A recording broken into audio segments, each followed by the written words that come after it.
nhớ rồi anh nó giờ nó xia lúc cho hiện tuวันที่ก็ชาอพาnên có nó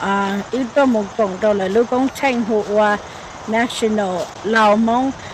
Memorial Foundation nhớ trong đa sinh po airport đà nó nó giờ tới trong sữa trong chia thật trở nên thật ứng cả là họ một sai lỗi đã chỉ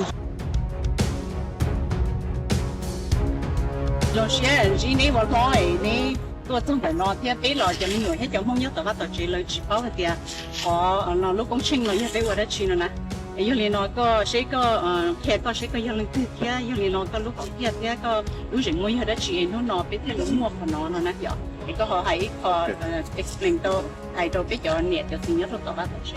lúc họ kia là lúc công trình nó mà biết tí là真đấy là giá cả là cái những cái đồ đó qua được cái gì cả thì xe thì cũng yang chi nữa nhất là ít bia tụ tập an là tụ America là tụ bây giờ cho tụ ra nó kia tụ là nó nhiều tụ nó là nghĩa cho lúc mình mua được cho America là cái bếp bia là những tàu thế America uống sang kia nó nhập mua là tàu bê cho su cho mông bò nghe tụ đây chụp rồi America bought the United States Civil War in Laos nữa chúng ta hay đó và sẽ được sắp tàu tôi dùng cái thì luôn ngàn hơn là lúc cũng chừng này giờ bên mong uo nó chia này America uo là bu là hình bên hải này mong giờ不得了做大餐我用领导有八年呢，有八里家，每个的发 donation 呢，八年八些的呢，有我里家，别天里八，别叫你，就只有到这天里八多呢。我这个弄个路那了，毕竟成个。那个呢，那时候被人蒙了，做单的做做那把做只杀的都蒙啊。对了，更好，那么说 National Hmong Memorial Foundation，那 foundation 啊，这呢是的杀的呢，三家拍的 website，有那杀的都更好，应该应该好些。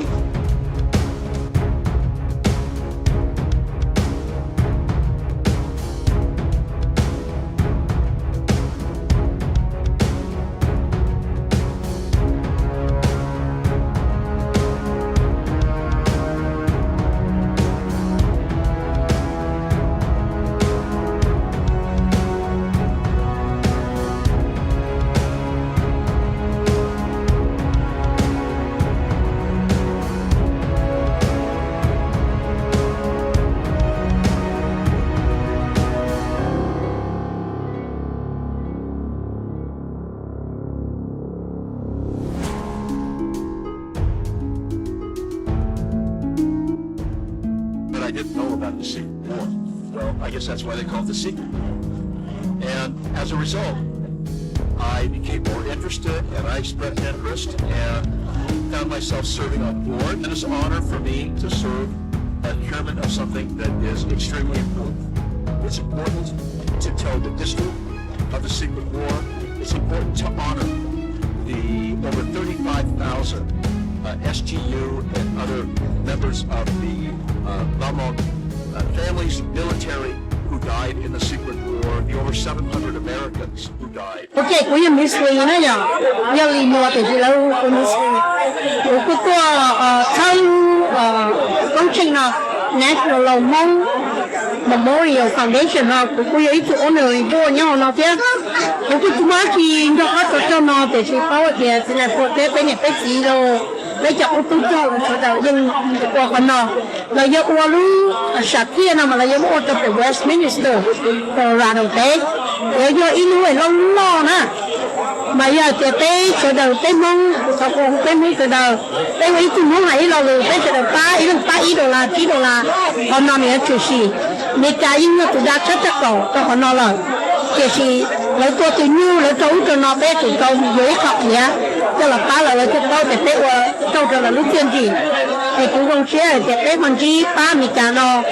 để lấy do cho lập tiền nó ya chỉ cứ tu muốn rồi mua là ya ta anh ta kia nói rồi So the organization, Kongholoma, Detail, Colorado, proclamation, yes, Congress signed like President, actually, signed by President Biden to sign the proclamation that was already approved by Congress. So people who appear in Minnesota because Minnesota. So we want to have people here to help support this organization. In terms of donation, they have a lot of donation plans, sponsor plans. They can donate. Budget, imprint their names on Lu National Memorial. So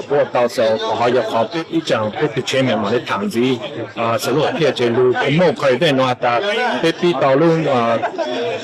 National Memorial. Like the city to the top of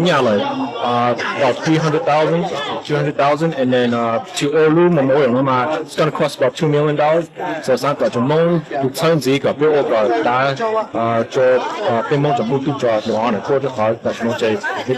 there's only about 3,000 left in the U.S. Everyone's getting old, they're in their 70s, 80s, so again, we want to at least